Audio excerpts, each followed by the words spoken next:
Welcome to Kenton Teaches. Enjoy the video. In this video, I will explain how to make delicious custard from powder. First, let's gather our essential ingredients.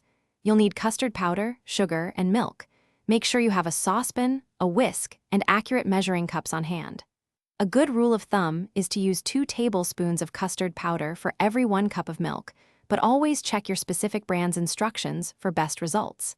This simple ratio helps achieve the perfect consistency. Now, let's combine everything. In a separate bowl, take your custard powder and mix it with a small amount of cold milk.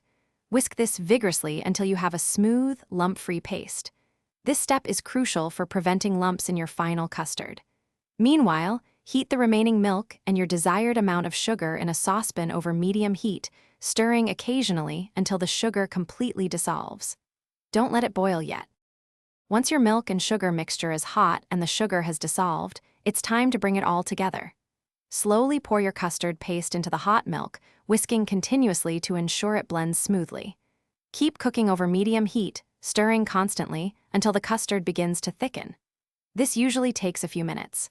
When it reaches a creamy, pourable consistency that coats the back of a spoon, remove it from the heat immediately. Avoid overcooking. Your homemade custard is now ready. You can serve it warm, drizzled over fruit crumbles, pies, or puddings for a comforting treat. If you prefer cold custard, pour it into a serving dish and cover the surface directly with plastic wrap to prevent a skin from forming as it cools. Refrigerate for at least 1 hour.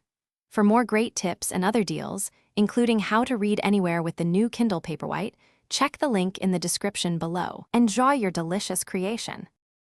Thanks for watching. Please subscribe if this video was helpful.